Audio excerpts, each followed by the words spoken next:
El Señor esté con vosotros. Lectura del Santo Evangelio según San Mateo. En aquel tiempo dijo Jesús a sus discípulos: Vosotros sois la sal de la tierra, pero si la sal se vuelve sosa, ¿con qué la salarán? No sirve más que para tirarla fuera y que la pise la gente.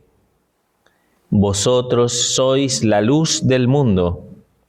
No se puede ocultar una ciudad puesta en lo alto de un monte.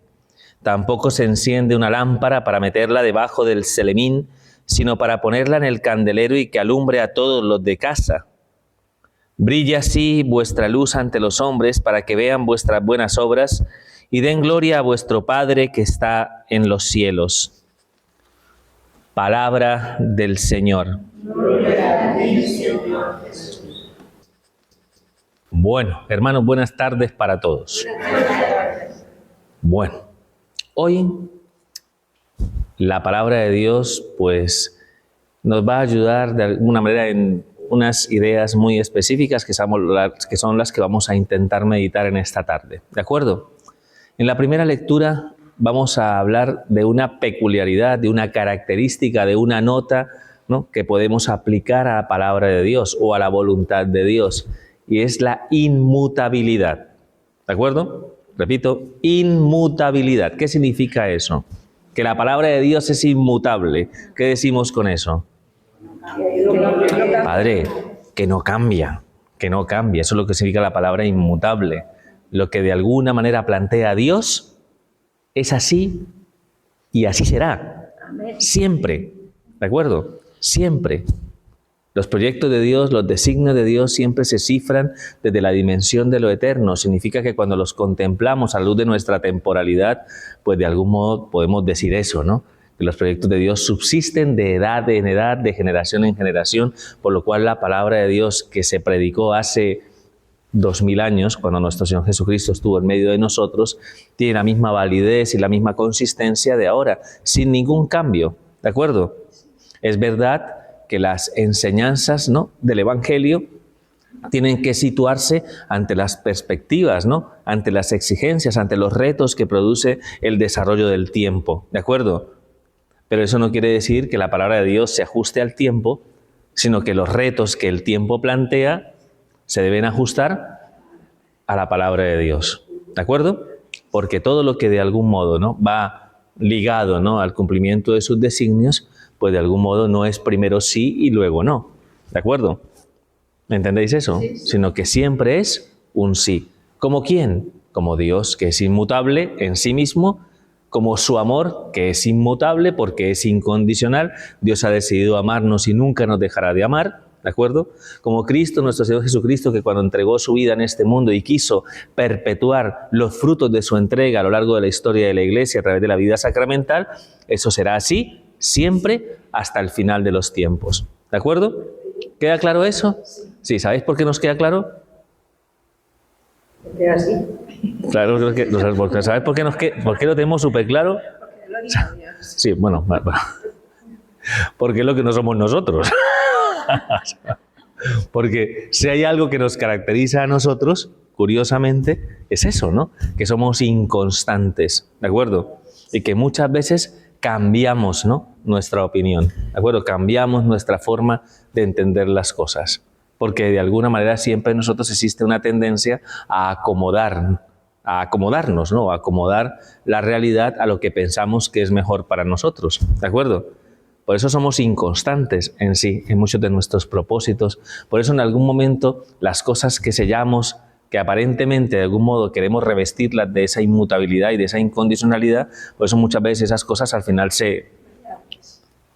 ¿no?, se nos olvida, se nos diluye. ¿Me explico? Yo te amaré siempre. Bueno. ¿Ah? Eso depende, me explico. Eso depende. Pero en Dios, esas promesas, de alguna manera, y esa manifestación de su proyecto para con nosotros, sí que de algún modo es inmutable, ¿de acuerdo? Pero por eso la palabra de Dios hoy intenta persuadirnos a que nos demos cuenta de esa realidad, ¿no? cómo tenemos que hacer compatible la incondicionalidad de Dios con nuestra debilidad, ¿no? Con nuestra contingencia, ¿no? Con el hecho de que en algún momento, aunque tengamos claro que nuestro propósito es seguir al Señor, pues muchas veces no estamos dispuestos a hacer su voluntad, ¿no? ¿Me explico? Yo creo que aquí somos conscientes de ello, ¿no? Que tenemos nuestras resistencias, que en algún momento, ¿no? Es que el Señor no entiende. A ver, el Señor no entiende, por supuesto que lo entiende. Quien no entiende las cosas eres tú y las intentas acomodar. ¿Me explico? Si hay algo que en algún determinado momento, ¿no? Pues puede generar, ¿no? Como duda o inquietud, siempre provendrá de nosotros. Somos los que dudamos, los que desconfiamos. Señor, ¿tú dudas tú dudas a la hora de amarnos? No. Y el Señor dirá, ¿y vosotros? Estamos llenos de dudas, de desconfianza, de ingratitud, en fin, ¿no? Cuando el Señor quiere que vayamos por un camino, nos resistimos, ¿no? Aunque le hemos dicho en algún momento, Señor, lo decimos con la boca, ¿eh? Sí, Señor, hágase tu voluntad en la tierra como en el cielo. Cada Padre Nuestro que rezas, le dices al Señor, hágase tu voluntad, Señor, en la tierra como en el cielo. Señor, aquí estoy, en nuestra alabanza, en nuestra acción de gracia. Señor, aquí estoy, haz de mí lo que quieras, hasta que me cuadre. Si me cuadra, ¿no? Hasta que no me cuadre, y cuando no me cuadra, pues ahí ya la resistencia se da, ¿de acuerdo? Entonces, hay que pedirle al Señor, uno dirá, Padre, qué complicado es esto, ¿no? Qué complicado, ¿no? Es de algún modo reflexionar acerca de esta circunstancia que en algún momento manifiesta uno de los aspectos en los que de alguna manera se manifiesta de una manera más honda nuestra debilidad y nuestra flaqueza, lo poco constantes que somos en nuestros compromisos, ¿no? Decimos que sí y luego, ¿no? Decimos que no, mientras que el Señor siempre ha dicho sí, ¿no? Pues, no sé si me entendéis, ¿no? Es como, entonces, cuando hace esta reflexión San Pablo hoy en la carta a los Corintios, pues llega un momento en el que hay una conclusión, ¿no? Estamos de alguna manera, ¿no? Para que de algún modo eso sea así, porque evidentemente, ¿no? San Pablo es consciente de que la iglesia de Corinto está pasando por esta realidad. ¿Qué es lo que le está pasando? Que hay inconstancia, ¿de acuerdo? Mucha gente que se ha comprometido y empieza a dejar de asumir sus compromisos, ¿no? Como el mal es del hombre, eso no es que sea novedoso para nosotros, ¿no? Es una realidad que está ahí presente. Entonces, ante esa exigencia, al ver esa realidad, les recuerda, ¿no? Les recuerda dónde está cimentada la base de esa incondicionalidad que es Dios. Por tanto, ¿dónde podemos sostenerla? Dios. Solo en Dios. Habéis sido confirmados en Cristo Jesús, Señor nuestro, ¿de acuerdo? Porque el Señor de algún modo ha derramado el Espíritu Santo en nuestro corazón. Eso es lo que hace posible que haya un fruto muy importante relacionado con la capacidad que tenemos para poder ser fieles a nuestros compromisos en el tiempo, ¿de acuerdo? Como el Padre, ¿no? El día domingo os pidió, ¿no? De una manera especial, que profundizarais en los frutos del Espíritu Santo. Entonces, alguno aquí me dirá, claro, como los he profundizado, sé de qué fruto está hablando el Padre.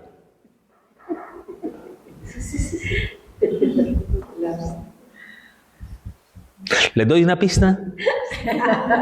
¿Una pista? ¿No? La palabra es parecida a longaniza. ¿Longaniza? Para que os acordéis. Longaniza, qué rico. Pues longanimidad. La longanimidad es ese fruto que se produce en nosotros como consecuencia de la presencia del Espíritu, que hace posible que seamos perseverantes en el tiempo frente a los compromisos, de tal forma que si aparecen dudas, si aparecen inquietudes, si aparece algún tipo de realidad que me lleve a resistirme, ¿no? Que nos podamos liberar de esos obstáculos y que seamos fieles a lo que nos hemos comprometido. ¿De acuerdo? Entonces, la gracia que le pedimos al Señor, teniendo en cuenta que hemos celebrado Pentecostés hace 2 días, pues que le pidamos al Señor que nos conceda su Espíritu, que nos conceda el don de su gracia para que permanezcamos fieles a lo que nos hemos comprometido, fieles a su voluntad, fieles a su palabra, fieles al Evangelio. Porque el Evangelio no es sí, sí, no, no, sino que el Evangelio es todo sí. Por tanto, la respuesta del hombre, ¿cuál es? Amén. Amén.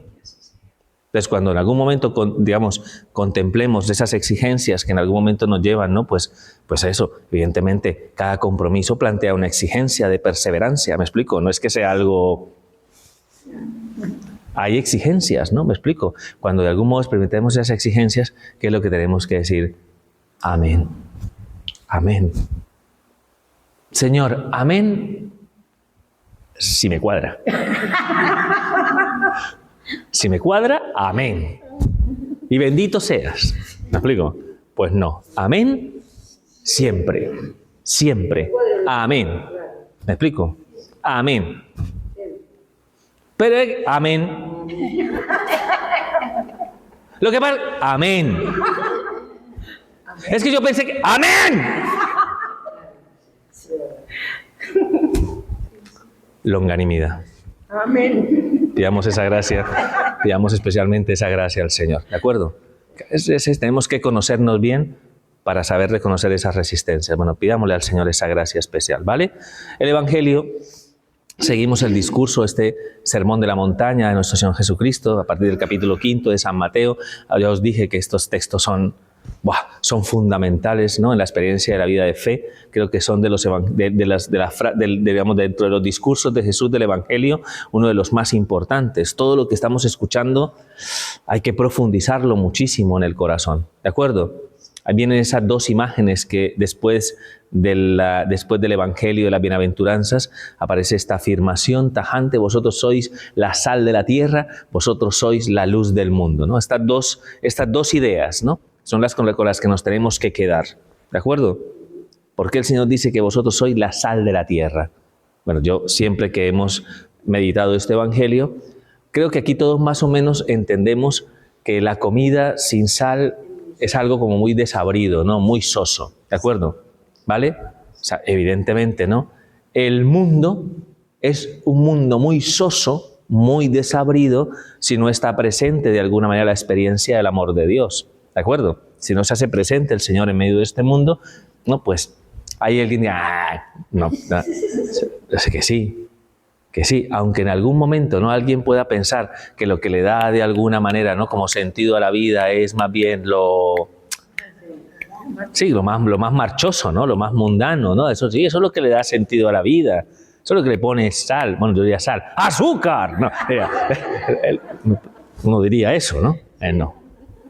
Bueno, podríamos decir azúcar y cumpliría más o menos la misma misión, ¿no? El azúcar endulza, la sal, pues da sabor, ¿no? Pues de algún modo el mundo el mundo sin Dios es un mundo desabrido, vacío en sí, ¿no? Por eso cuando de algún modo nosotros somos llamados, ¿no? A acoger a Dios en nuestro corazón, a aceptar su palabra, evidentemente todo eso que reproduce el Señor en nosotros ayuda a que eso se pueda transmitir al mundo, ¿no? ¿Me explico lo que quiero decir, no? Aún así, la sal se utilizaba en la antigüedad para preservar, para que las cosas no se corrompieran, ¿de acuerdo? Entonces, además de entender el sentido que creo que más o menos está ligado a lo que el Evangelio nos dice, también a través de la hermenéutica, a través de la interpretación de la palabra de Dios, podríamos decir que el mundo necesita, ¿no?, signos de incorruptibilidad, ¿de acuerdo? Tenemos que acercar lo eterno al mundo, que es precisamente lo que le da sentido a que de alguna manera el mundo no sea soso, ¿de acuerdo? Porque un mundo determinado por cuestiones temporales que aterrizan siempre, que tienen siempre un final, ¿no? ¿Vale? Pues es algo que de algún modo pues nos haría como, a fin de cuentas nos llevaría a perder completamente el sentido de la vida, si todo al final termina. Pero el sentido de la trascendencia, el sentido, ¿no?, de la incorruptibilidad, le ofrece a nuestro peregrinar por este mundo un sentido, ¿de acuerdo? Porque hace que en algún momento dimensionemos cada acción que realizamos en la vida siempre con la perspectiva de la vida eterna.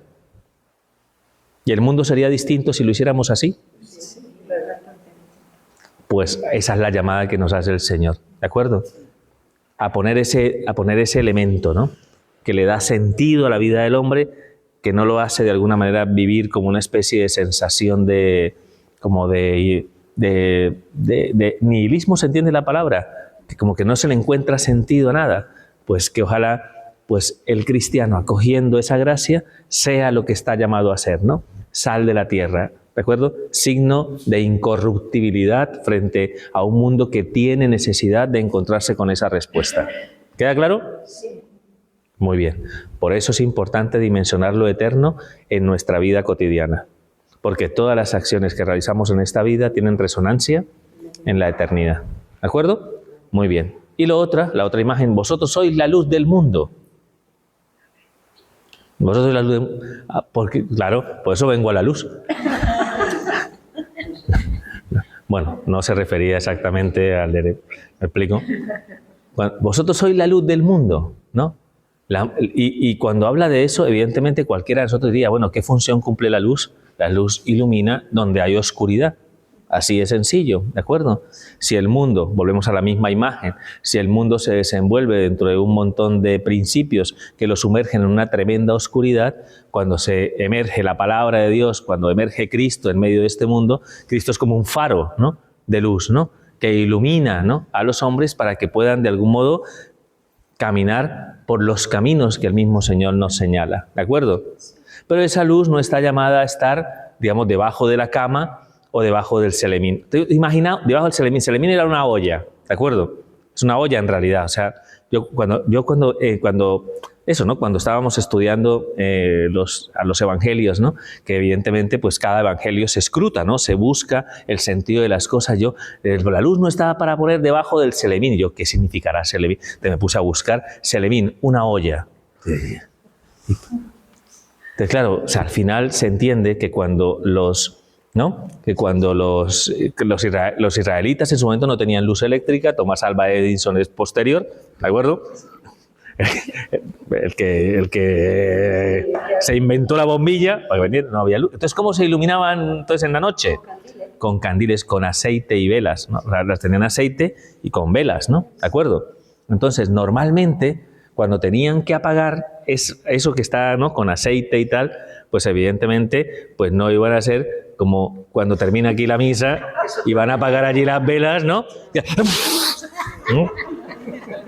Que sale ahí, saldría aceite para todas partes, ¿no? Entonces, ¿qué hacían? Con esa ollita, era una ollita pequeña, entonces ahogaban, ¿no?, la luz. ¿Me explico? Entonces es evidente, ¿no? La luz no está para ponerla debajo del selemín, para que se apague, ¿no? ¿Qué haces con la luz? La pones en lo alto, para que en lo alto ilumine. Haced la prueba. Hacer la prueba. Vamos a encender y vamos a poner la vela debajo de la cama. Pues no. Y encima se incendia, ¿no? O sea, no se pone debajo, se pone en una parte alta. ¿Dónde están las bombillas normalmente? Parte alta, y desde arriba iluminan todo, ¿no? ¿De acuerdo? Pues así tenéis que ser vosotros, ¿de acuerdo? Sois la luz del mundo. No podemos, fijaos, ¿eso a qué nos lleva? A ser conscientes de que no podemos escondernos. No podemos acobardarnos. De hecho, la palabra siempre se abre paso. ¿Me explico? Aunque tú intentes de alguna manera no manifestar tu fe, al final tu vida va a ser un testimonio de tu fe. ¿Me explico? Es inevitable que en algún momento el Señor te mueva a ser luz del mundo. ¿De acuerdo? Entonces tenemos que cumplir ese cometido. Estamos llamados, ¿no?, a que a través de nuestra vida se pueda iluminar a este mundo que de alguna manera pues vive, como os he dicho, bajo ciertos principios que al final lo que hacen es someterlo a una gran oscuridad, a una gran ignorancia, ¿no?, a una gran incapacidad de reconocer lo que es bueno para el hombre, a no darse cuenta de cuántas cosas nos atenazan, de cuántas cosas nos esclavizan y cuánto daño nos hacemos a nosotros mismos y a los demás cuando no reconocemos el camino que tenemos que seguir. Entonces, por eso es importante acoger esa llamada. Vosotros sois luz del mundo, ¿de acuerdo? Y para que eso sea así, vuelvo a reiterar lo que dice San Pablo. Considerando el alcance de nuestra limitación, ¿qué necesitamos para ser sal de la tierra y luz del mundo? Necesitamos el Espíritu Santo en nuestro corazón. Y hay que pedir esa gracia, ¿de acuerdo? Así que si estás muy desabrido, así, ¿qué desabrido que eres? Pues estás muy desabrido. Y si estás así como muy apagado, ¿de acuerdo? Pide la gracia para que el Señor pueda de alguna manera a través de ti llevar a cabo el cumplimiento de este cometido que pide a todos los que siguen la palabra del Señor. ¿De acuerdo? Es algo que no podemos rehuir. Es nuestro compromiso. Y a ese compromiso, ¿qué vamos a decir? Sí. Amén. Amén. Amén. Pues nada, pues continuamos la celebración de la Eucaristía, nos encomendamos a la Virgen del Fiat. La Virgen del Fiat, la que, dice el santo cura de Ars, la única criatura que nunca causó un disgusto a nuestro Padre del cielo, porque todo dijo sí. Todo dijo hágase. Vamos a pedir esa gracia especial, ¿de acuerdo? Así que mucho ánimo. Continuamos la celebración de la Eucaristía. Gloria al Padre, al Hijo y al Espíritu Santo. Como era en el principio, ahora y siempre, por los siglos de los siglos. Amén.